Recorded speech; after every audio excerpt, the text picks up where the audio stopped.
Makanya saya kepala sakit. Kadang-kadang ada istri yang tanya suaminya, Papa masih sayang mama kah? Papanya jawab bilang apa? Mama, jangankan mama, istri orang lain saja papa sayang. Apalagi istri sendiri. Papa setan. Dia bilang jangankan mama, istri semua istri itu papa sayang semua. Kan papa begini cocok jadi kayu api kalau tidak bertobat. Jadi itu larangan, harga mati. Kadang-kadang suami-suami saya tanya, kenapa Pak? Kenapa kok bisa selingkuh begitu? Jujur aja Pak Pendeta, istri saya tidak tahu urus diri. Dulu kalau kita peluk masih dapat, masih langsung, tangan masih ketemu. Sekarang kita peluk, tiang ngeri jadi kali dua.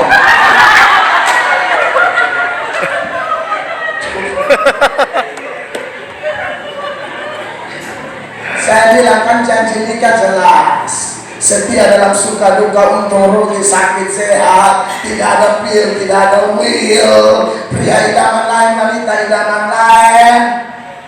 Andai kata peluk tidak bisa, kontak, lari keliling. Nah, kekasih Allah, cari itu rumus, janji itu juga rumus. Ketahuilah aku menyertai kamu. Yang tadi malam saya bahas itu rumus, pegang kuat-kuat. Janji dia bilang apa? Kalau kamu cari dahulu kerajaan Allah dan kebenaran, semuanya akan dicukupkan. Pegang kuat-kuat. Amin. Maliaki 3 ayat 18. Kamu akan melihat perbedaan. Kamu akan melihat sendiri perbedaan antara orang yang beribadah kepada Allah dan orang yang tidak beribadah kepada Allah. Pegang kuat-kuat itu janji. Tidak berubah itu. Tapi kalau bersifat cerita, ini hati-hati. Ada bagian Alkitab yang Anda tidak boleh ikut loh. Mau saya buktikan? Contoh, Tuhan Yesus jalan di atas air. Itu ada tidak di Alkitab? Tuhan Yesus jalan di atas air. Itu tidak usah ikut. Sorry, itu kan informasi cerita. Kecuali setelah Tuhan Yesus jalan di atas air, lalu dia tambah kalimatnya, sebagaimana aku jalan di atas air, maka semua orang Kristen dimanapun Anda berada, jangan percaya kapal laut.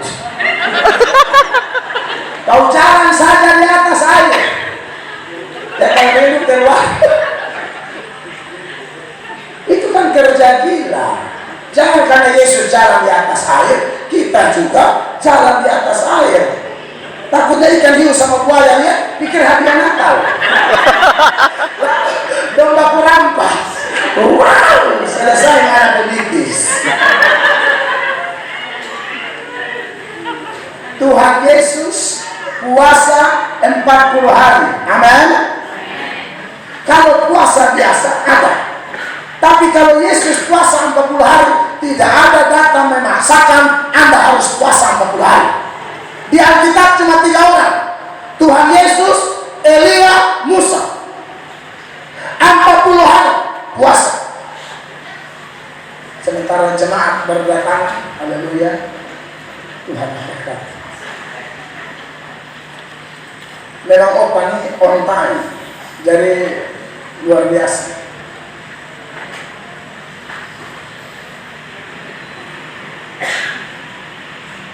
Puasa, Yesus puasa 40 hari. Itu juga jangan ada pemimpin paksa jemaat suruh ikut itu. Saudara-saudara, haleluya. Sebagaimana Tuhan Yesus puasa 40 hari. Oh, haleluya. Maka kita semua harus puasa 40 hari. Mulai ini hari sampai 40 hari ke depan, jangan sentuh makan atau minum. Nanti kau lihat, hari kelima kita mati.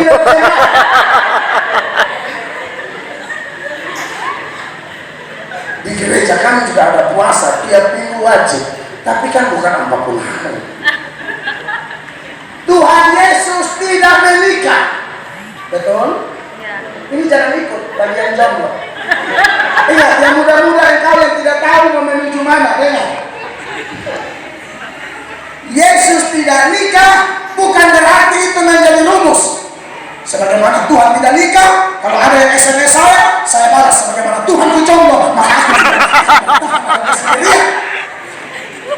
Saya ini sama dengan Pak Heri Wijaya. Ini kesaksian, bukan kesaksian karena dia. Lalu mereka dorong, jadi pastor. Oh no. Ini pulang khotbah 1 minggu capek-capek, ini pulang Kupang baru tidak ada kalam curhat. Wah, bahaya. Selesai khotbah capek-capek mau menuju mana? Haleluya. Tembok rumah. Atau baliho. Enak kan kalau pulang khotbah, baca cerita dengan istri, bacubit hidung. Tidak apa-apa kan? Tidak ada yang melarang mencubit hidung istri sendiri. Aman? Dan jemaat pun kalau mau bapak cubit. Jadi, saudara-saudara, jangan salah artikan firman Allah. Kalau begitu, bagaimana dengan tafsiran tadi? Ingat, cerita tentang Firaun bikin ulang tahun lalu ada yang mati, Herodes bikin ulang tahun lalu ada yang mati, itu deskriptif, bukan rumus. Amin. Kenapa jadikan rumus? Hanya gara-gara ada orang kafir merayakan ulang tahun, lalu kita tidak boleh. Bayangkanlah kalau semua yang dilakukan oleh orang kafir tidak boleh dilakukan oleh orang percaya, bahaya kita. Saya tanya, orang kafir mandi atau tidak? Pakai tafsiran begitu bahaya. Orang kafir makan atau tidak? Orang kafir sikat gigi atau tidak? Orang tidak beragama bisa ke mall atau tidak? Bayangkan kalau pakai prinsip apa yang orang kafir buat kita tidak boleh ikut. Ini orang bodoh ini. Makanya Kristen juga dituduh-tuduh kafir toh. Saya nonton itu video satu di Arab sana. Itu orang mengamuk karena handphone katanya kafir, dia naik taksi, putar lagu dia itu tape radio kafir. Sopirnya emosi, sopirnya tanya, kira-kira ini mobil ada di zaman itu kan, ini kafir atau tidak? Dia bilang kafir. Oh, kau turun. Semua kau tuduh kafir habis. Saudara, hati-hati ya. Kita jangan sampai terjebak dengan tafsiran dangkal seperti itu yang membahayakan perjalanan iman kita, yang memenjarakan diri kita sehingga kita tidak bisa menikmati berkat-berkat Tuhan. Jangan pakai tafsiran bodoh-bodoh. Memang ada ayat mengatakan jangan serupa dengan dunia, tapi pengertian jangan serupa dengan dunia bukan berarti dalam segala hal, hanya dalam hal-hal yang berdosa. Amin. Kalau dunia pakai mobil, kita pakai mobil, tidak apa-apa. Persekutuan di Kupang Mami, ada orang ajar karena dunia pakai lipstik, maka kita tidak boleh pakai lipstik. Ini kan nggak nyambung. Itu ayat tidak ngomong lipstik. Kalau ada orang punya pengalaman tertentu, Anda tidak bisa menjadikan pengalaman Anda sebagai doktrin. Amin. Masa disuruh jangan pakai lipstik biar kita pucat berjemaah. Jangan.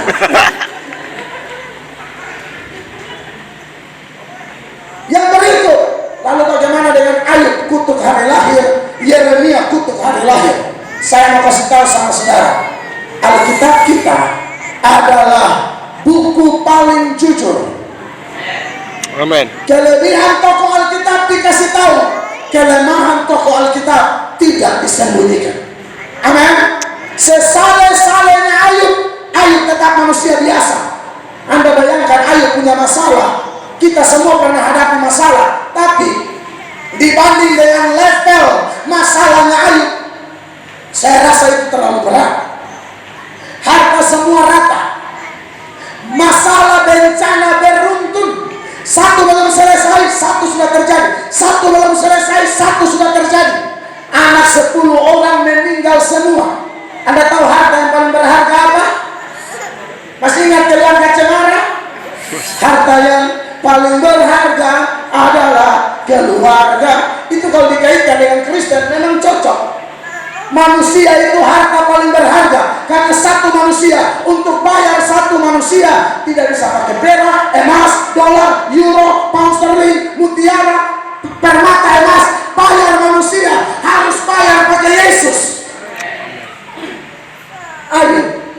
kehilangan 10 anak, 7 laki-laki, 3 perempuan dalam 1 hari.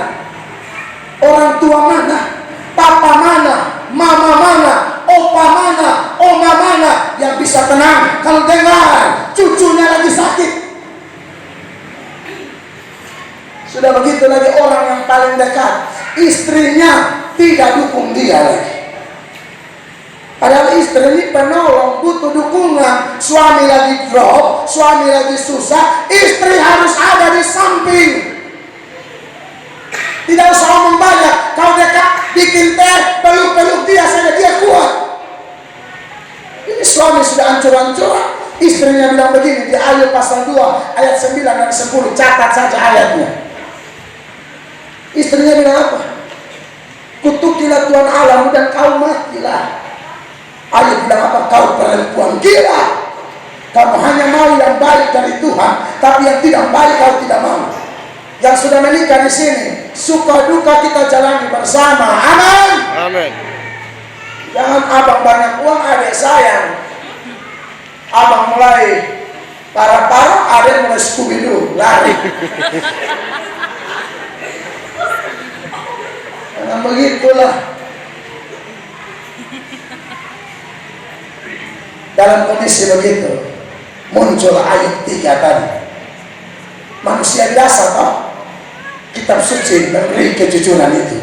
Ayub langsung kutuk hari lahir. Seolah-olah ungkapan Ayub 3 ayat 1 sampai 4 yang kita baca tadi. Ayub mau bilang, buat apa lahir di dunia kalau berencana model begini. Jadi itulah sisi kemanusiaan Ayub. Yeremia mengutuk hari lahir. Dia itu selain penulis kitab Yeremia, dia adalah penulis kitab ratapan. Ini nabi dijuluki nabi perata, kurang lebih 30 sampai 40 tahun melayani di Israel, khotbah setengah mati, tidak ada yang bertobat. Orang tambah jahat, tambah kepala batu. Hamba Tuhan kalau model begini bisa stres. Kemarin dapat daerah di NTT, Pak Ketua dengan saya berangkat sama-sama. Lalu Pak Ketua bilang sama saya, Pak Mel, di GSJA ada beberapa pendeta bunuh diri. GSJA Indonesia. Saya bilang, Bapak, betul. Waktu saya khotbah di California, di Amerika, saya dapat data pendeta bunuh diri. Karena kalau anak jemaat bermasalah, biasanya tidak ada masalah. Tapi kalau anak pendeta bikin masalah, itu orang mulai omong, papamu, mamamu pengkhotbah, tapi anaknya bla bla, omong-omong terus. Dan ada orang yang mulut bukan cuma ember hitam yang besar, ember bak. Orang ngomong ember bak. Pendeta yang tidak tahan bunuh diri. Ada pendeta, dia sudah lapor kepada pengurus, bila saya mau keluar, saya tertekan, jemaat selalu menghina saya. Bapak Ibu jemaat di Bukit Sion, saya mau bilang sama saudara ya, tolong hormat hamba Allah. Alkitab berkata hamba Tuhan hormat dia 2 kali lipat. Sambut anak kecil saja sambut Tuhan, kalau dia murid Tuhan, dia hamba Allah. Amin. Kasih air 1 cangkir saja, itu upahnya tidak hilang. Apalagi palpi orange atau nasi padang, itu tidak hilang. Air dingin saya tidak hilang. Ini air ini, kalau dulu. Dan ini berapa?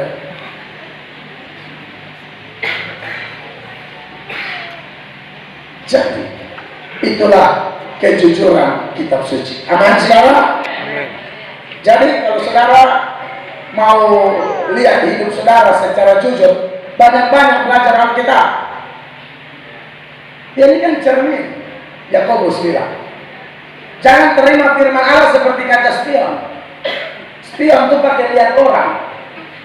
Makanya kalau pendeta khotbah, ada jemaat yang cocok sekali dengan tetangga saya. Tidak pernah khotbah cocok dengan dia, selalu cocok dengan mertuanya. Ini pendeta di orang. Iya kan, khotbahnya kan cocok banget ya sama bapak. Ibu, tolong periksa diri. Firman Allah itu cermin. Amin ibu-ibu. Ibu-ibu kalau cabut alis itu kan harus lihat cermin kan? Supaya seimbang tuh, haleluya. keseimbangan terjadi. Pakai lipstick lihat di cermin ya, karena ada yang gosok terlalu cepat gigi 4 kena. Itu tolong diwaspadai. Jadi firman Allah ini cermin. Amin. Jadi dalam pergaulan pun kita harus kembali kepada firman Allah. Sebab firman Allah berkata, persahabatan dengan dunia adalah permusuhan dengan Allah. Kita Anda bisa periksa di Yakobus 4 ayat 4. Tunjukkan ayatnya. Yakobus 4 ayat 4. Jemaat tolong baca supaya kita betul-betul terarah mau bersahabat, tapi sahabat yang bagaimana? Jangan sampai persahabatan kita duniawi. 1, 2, 3. Hai kamu orang-orang yang tidak setia, tidakkah kamu tahu bahwa persahabatan dengan dunia adalah permusuhan dengan Allah? Jadi barang siapa hendak menjadi sahabat dunia ini, ia menjadikan dirinya musuh Allah. Iya, jadi kalau bersahabat harus dengan dasar kebenaran, tidak bisa ditoleransi. Amin, saudara. Kita tidak anti bergaul dengan siapapun, tapi lihat batasan-batasan kitab suci. Sebab ada saat di mana Tuhan bilang keluar dari antara mereka. Jangan jama apa yang najis. Mana ayatnya? 2 Korintus 6 mulai ayat 14. Dan ini bukan cuma persahabatan biasa. Bagi yang belum nikah, saya hamba Yesus, saya ingatkan, jangan pacaran apalagi menikah beda iman. Jangan. Ulang ya. Jangan pacaran apalagi menikah beda iman. Kadang-kadang saya ngomong begini, ada anak-anak muda yang kepala batu, tapi saya mau menangkan dia, Pak Pendeta. Jiwamu saja bermasalah, kau sok-sok mau menangkan orang. Amanat agung itu bunyinya begini, pergi jadikan semua bangsa muridku. Amin. Bukan pergi pacari dan kawini semua bangsa menjadi murid kau sembarang saja. Kamu sudah jatuh cinta mulai bodoh-bodoh dan khotbah, maksudnya Kidung Agung selalu bilang apa? Jangan bangkitkan cinta sebelum waktunya. Cinta itu lebih kuat dari maut. Kalau belum waktu kita paksa mencintai, walaupun beda iman, walaupun Tuhan melarang, walaupun pendeta melarang, walaupun orang tua melarang, gara-gara sudah membangkitkan cinta sebelum waktunya, ada orang rela, tidak peduli Tuhan, tidak peduli pendeta, tidak peduli papa mamanya, dia bilang cinta itu adalah anugerah. Yang lebih parah, bahkan yang cinta sejenis. Saya pernah tegur yang LGBT. Ini jeruk makan lemon. Justus mencintai Otto. Itu di Sydney sudah kampanye legalitas dan voting di Sydney sah. Laki-laki dan laki-laki boleh nikah. Tapi bayangkan Bapak, kalau kita pendeta di Asia menikahkan laki-laki dengan laki-laki, 2 brewok di situ. Yesus Kristus. Saya tidak bisa bayangkan kalau saya menikahkan antara Joni dan Iwan. Itu ayat kan? Kejadian 2 ayat 24, seorang laki-laki akan meninggalkan ayah dan ibunya dan bersatu dengan istrinya. Nah kalau yang nikah laki-laki dua-dua, itu ayat bunyinya gimana ya? Seorang laki-laki akan meninggalkan ayah dan ibunya dan bersatu dengan lakinya. Orang laki-laki dua-dua. Kalau PNS yang dari wanita siapa? Coba. Otto, Iwan, mau pakai rok, lalu itu bulu kaki kayak kebun brokoli, begitu. Susah ini dunia terkacau. Kira-kira esensialisme cinta. Ini cinta muka. Muka dari mana? Anak setan kan. Ada loh, makanya saya paling kritik di Kupang. Jadi lihat Kupang muka sangar-sangar begitu. Yang model begini sudah banyak. Sodom dan Gomora kan menular. Dari yang paling tua sampai paling kecil, LGBT sama. Dosa itu menular. Saya mesti omong keras itu. Kalau tidak bahaya, kita benci dosanya, kita sayang orangnya. Bukan benci dengan orang, enggak. Kalau lihat cewek dia enggak apa-apa. Dia tidak ada rasa, tapi kalau dia cewek, gigi cari apa? Bahkan lebih parah, ada orang yang sudah cinta beda iman tapi tetap mau kepala batu, itu tidak bisa ditoleransi. Firman Allah jelas, ingat, persahabatan kita tergantung kebenaran. Saya waktu kakak di satu daerah di Kupang, remaja masjid semua menawarkan diri masuk dalam kepanitiaan khusus atur parkir. Saya khotbah, saya bilang agama Kristen apalagi di Indonesia harus bertoleransi. Betul Bapak Ibu? Tapi toleransi kita itu toleransi secara sosial, bukan secara iman. Ulang ya, jangan pukul rata. Toleransinya secara sosial. Kalau ada orang beda iman di sekitar kita sakit, menderita, siapa yang nomor satu tolong dia? Kita. Tapi untuk urusan menikah, jangan coba-coba. 2 Korintus 6 ayat 14, jemaat baca. Sudah ada ayatnya mana? Haleluya. 1, 2, 3. Nyawa kamu merupakan pasangan yang tidak seimbang dengan orang-orang yang tak percaya. Sebab persamaan apakah yang terdapat antara kebenaran dan kedukaan? 15, 2, 3. Tunjukkan 2, 3. Persamaan apakah yang terdapat antara Kristus dan Belial? Apakah bagian bersama-sama orang-orang yang percaya dengan orang-orang yang tak percaya? 18 langsung. Nona, langsung lompat ke 18-nya. 1, 2, 3. Dan aku akan menjadi bapamu, dan kamu akan menjadi anak-anakku laki-laki dan anak-anakku perempuan. Demikianlah firman Tuhan yang Maha Kuasa. Iya, jadi itu ayat kalau saudara baca itu perintah Tuhan bersahabat, tapi tiap batasan-batasan dari ajaran firman Allah. Amin, saudara. Makanya di Gereja Indonesia itu pendeta 1 hari mesti ada 1 jam berdoa ya Bapak ya, dan baca Alkitab. Jemaat kalau tidak salah 30 menit lah. Itu sangat penting. Dan menurut saya ini bukan program GSCA saja. Orang percaya memang harus begini. Saya tidak mengerti lagi kalau pendeta tidak baca Alkitab tapi naik langsung khotbah. Itu penipuan dari mimbar. Banyak kalau pendeta tidak baca Alkitab, tapi kalau khotbah, haleluya. Tidak bisa begitu. Khotbah itu kita ngomong tentang Tuhan. Bagaimana bisa saya ngomong tentang Pak Heri? Tapi saya tidak pernah ngomong dengan Pak Heri. Pak Heri tidak pernah ngomong dengan saya. Tahu-tahu saya ngomong tentang beliau. Penipu. Kau kenal dia dari mana? Tuhan demikian. Kalau Anda mau ngomong tentang Allah, tidak salah berdoa. Berdoa itu ngomong dengan dia. Baca Alkitab, itu saat dimana Tuhan ngomong dengan kita.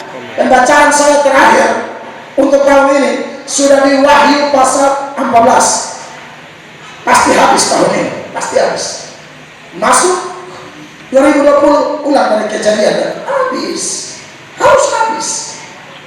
Itu baru kita punya power, kita punya kuasa. Karena kita tidak bisa apa-apa. Firman Allah yang membersihkan kita dan mengatur pola hidup kita. Amin. Amin. Dan yang terakhir, yang kedua, persahabatan kita selain di dasar kebenaran, yang kedua adalah dasar takut akan Allah. Amin, saudara. Amin. Itu harga mati. Keterkaitan poin pertama dan kedua memang tidak bisa dipisahkan. Tapi pertanyaannya, kalau bicara takut akan Tuhan, tidak ada satu manusia pun bisa ukur sesamanya seperti apa kadar takut akan Tuhan yang ada pada diri orang tertentu. Kita tidak bisa. Bapak Ibu tidak bisa ukur saya tidak bisa ukur Bapak Ibu. Dari mana kita bisa mengukur takut akan Tuhan yang ada pada kita?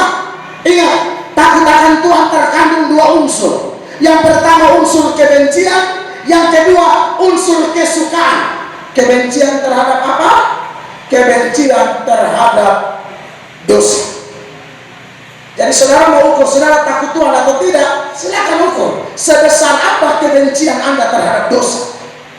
Sebab Amsal 8 ayat 13. Saya sudah mau selesai, tenang saja. Tenang, haleluya. Tidak usah bikin muka bengkak, pembalasan adalah hati. Tidak apa-apa, sudah. Sejauh-jauh dari Kupang lagi sudah bikin muka bangka.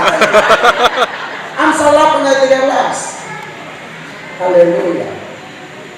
Tolong baca sama-sama. Sudah Nona? Tolong selain saya. Karena ini saya ini hanya terima dengan iman saja. Sudah?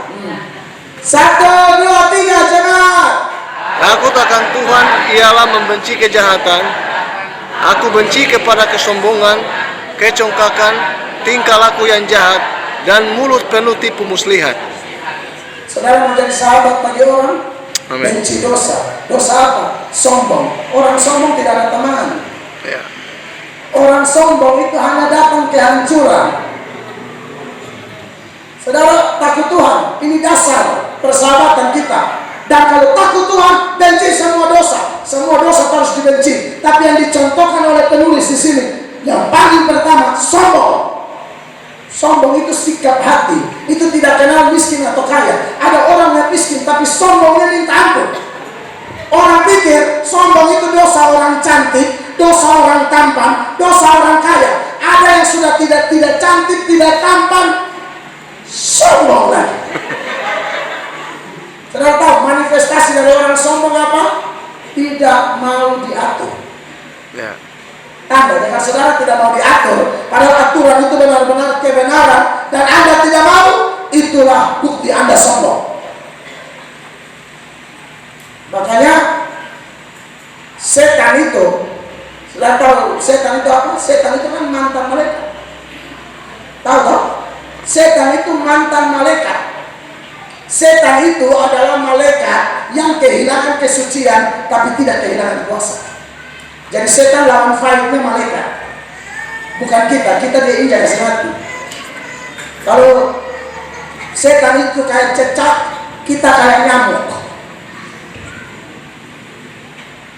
Orang Ambon mengenai apa? Cicak-cicak di dinding, diam-diam merayap, datang seekor nyamuk, lalu ditangkap.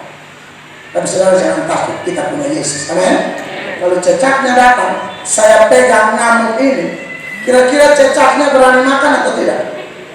Seperti itulah kita di tangan Tuhan. Amin. Jadi kalau sudah tahu lemah, jangan jalan sendiri-sendiri. Setan terang, bulat-bulat. Sudah tahu lemah, sok-sokan tidak bergantung kepada Allah. Selesai, jangan sombong. Harus diatur oleh Allah. Orang sombong pasti hancur. Amsal 18 ayat 12 mengatakan begini. Tinggi hati mendahului kehancuran, kerendahan hati mendahului kehormatan. Saudara pernah nonton On the Spot? On the Spot, pernah nonton? Nah. Dia suka singgung 7 hal. Dia pernah bahas tentang 7 orang penghina Tuhan. Di antaranya pembuat kapal Titanic. Pembuat kapal itu kapal termegas 1900-an awal. Itu yang pemeran filmnya Leonardo DiCaprio dengan siapa tuh Fatima siapa itu? Gak lupa soalnya. Saudara, secara pembuat kapal itu kan menyedot perhatian dunia, diwawancarai oleh reporter televisi. Mereka tanya, kira-kira bagaimana kehebatan kapal ini? Dia bilang apa? Bahkan Tuhan pun tidak sanggup menenggelamkannya. Fakta sejarah mencatat, pelayaran perdana saja kapal itu tabrak gunung es, hancur-hancuran, banyak orang yang mati. Ada satu orang Madura nakal di kampung, kemana-mana celurit selalu dibawa 2 Madura. Dia mau coba keberaniannya di Jakarta, maka dia naiklah dulu Bobon Solo. Ingat ya, kita orang Papua, orang Ambon, orang Kupang tahu itu kapal Bobon Solo. Itu saya lupa tahun berapa. Dia turun di pelabuhan Tanjung Priok. Dia mau kasih tunjuk dia punya kenakalan. Nah Bapak Ibu tahu, di Tanjung Priok itu kulit pelabuhannya Papua, Ambon, Timur, Sangir, Ujung Pandang, Batak.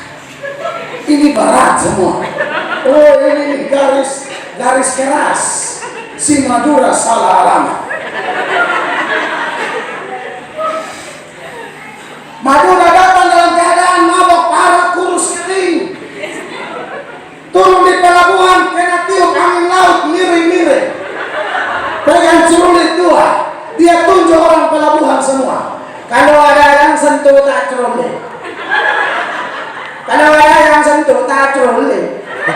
Ini orang bingung, apa masalah apa? Maka datanglah orang Batak cari hal. Orang Batak ini nyenggol dia satu kali.